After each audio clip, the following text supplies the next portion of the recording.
জন্য এবং এখানে এই উপ আইনে যেটা জয়েন্ট স্টক কোম্পানি অ্যাপ্রুভ করা আছে সেখানে বলতে হচ্ছে সমিতির উদ্দেশ্য সাধনের জন্য সমিতি নিম্নলিখিত কার্য করিতে পারিবে। এক, সাধারণ সভ্য কর্তৃক অনুমোদিত এবং নির্ধারিত সত্ত্বে কেন্দ্রীয় সমিতি বা অন্য ব্যাংক কিংবা সভ্য অথবা অন্যের নিকট হতে ক্যাশ ক্রেডিট, কর্জ, আমানত অথবা অন্য প্রকার মূলধন সংগ্রহ করিতে পারিবে।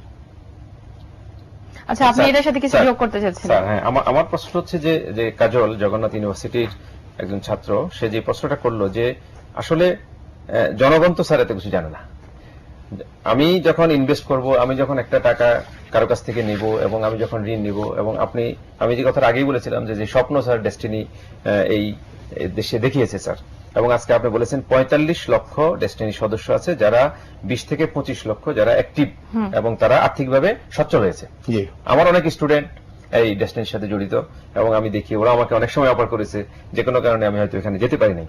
কিন্তু প্রশ্নটা হচ্ছে যে আজকে কাজল সাহেব যে কথাটা বললেন যে কেন আমরা এই নিয়ে কেন প্রশ্ন আসলো, আজকে কেন পত্রিকাগুলো, আজকে কেন গভর্নমেন্টের তরফ থেকে গতকালকে যেটা আপনার বলা হয়েছে যে আপনার অর্থ মন্ত্রণালয়ে বাংলাদেশ ব্যাংকের চিঠি দিয়েছে ডেস্টিনির কার্যক্রম প্রতারণামূলক, এবং এই কথাটা বাংলাদেশ ব্যাংক স্যার কেন বলবে?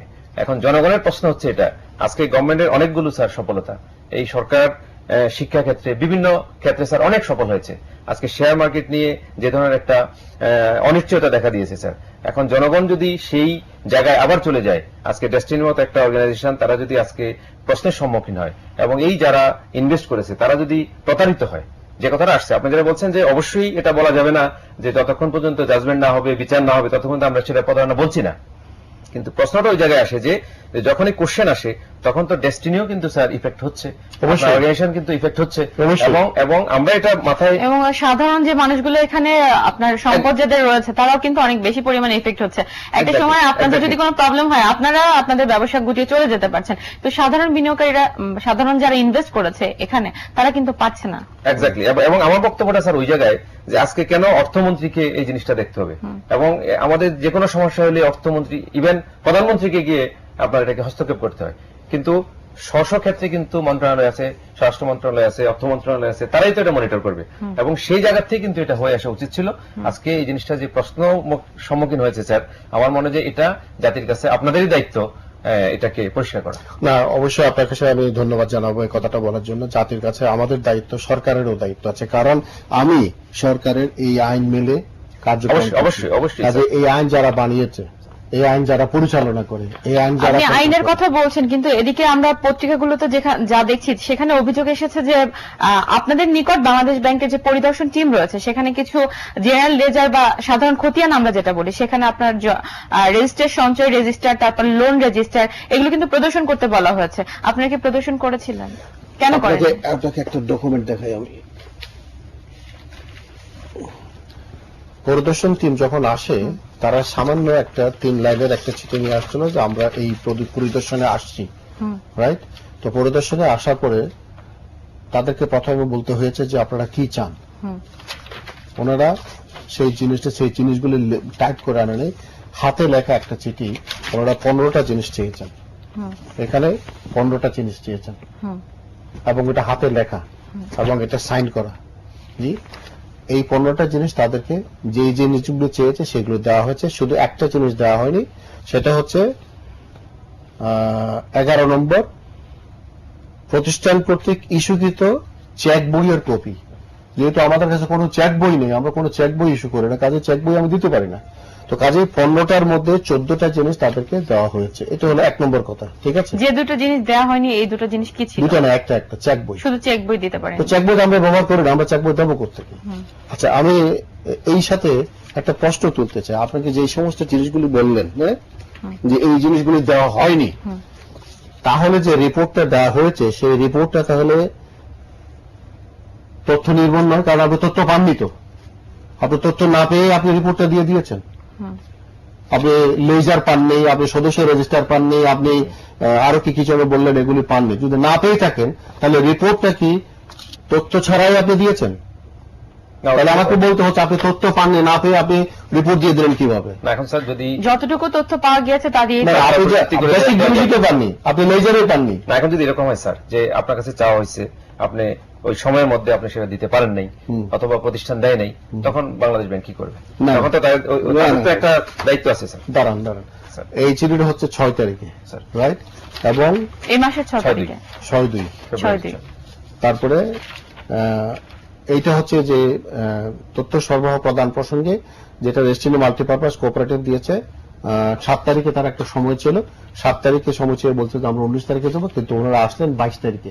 22 তারিখে এসে জিনিসগুলি এই যে ওকে ওকে ওকে করে, এই যে সবটা জিনিসের পাশে দেখেন ওকে ওকে ওকে ওকে ওকে করে ওনারা বুঝে নিলেন স্বাক্ষর করে।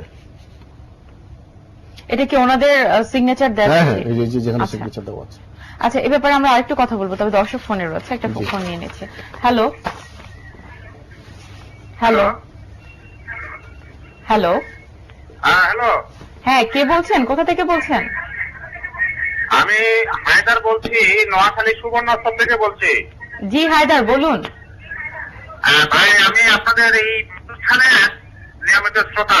আমার একটা প্রশ্ন হচ্ছে, যখনই এ ধরনের নন গভর্নমেন্ট অর্গানাইজেশন গুলোকে রেজিস্ট্রেশন দেওয়া হয় হুম এবং তখন যে বিধিমালাটা আমাদেরকে দেওয়া হয়, হুম এর আলোকে ফলো আপ কি করা হয় সরকারের পক্ষ থেকে? হুম আমরা কয়েকদিন আগে শেয়ার মার্কেট সম্পর্কে অনেক কথা শুনেছি, হুম এনজিওদের সম্পর্কে অনেক কথা শুনে বেড়াচ্ছি, পত্রপত্রিকা দেখতেছি, কিন্তু বর্তমানে ডেস্টিনিকে নিয়ে যে লেখালেখি আমরা দেখতেছি, এতে করে আপনারা একটু আগে বললেন যে 45 লক্ষ বেনিফিশিয়ারি আজকে বিপদগ্রস্ত।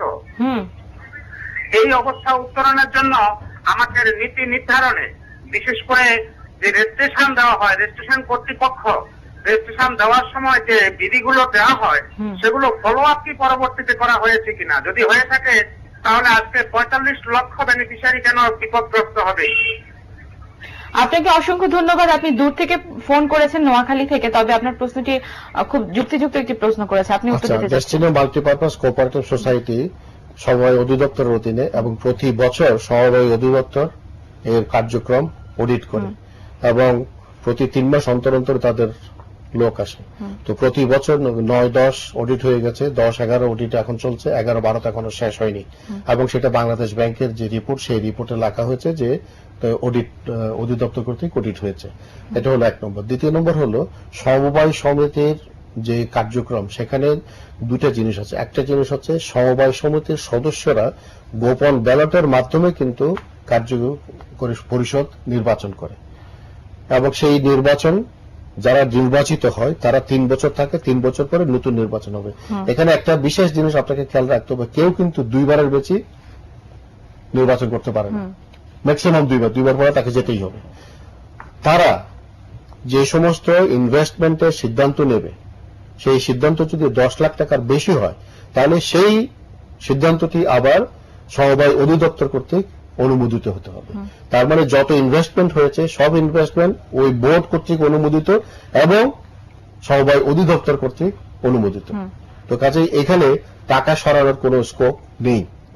স্যার, আচ্ছা, আপনি বলতে চাচ্ছেন। এখানে স্যার আমার বক্তব্যটা হচ্ছে যে আমরা সবই বিশ্বাস করছি যে আপনি সমবায় অধিদপ্তর এবং দর্শক যে কথাটা বললেন যে সরকার যখন রেজিস্ট্রেশন দেয় তারপরে ফলো আপের ব্যাপারটা কিন্তু সরকারি থাকে।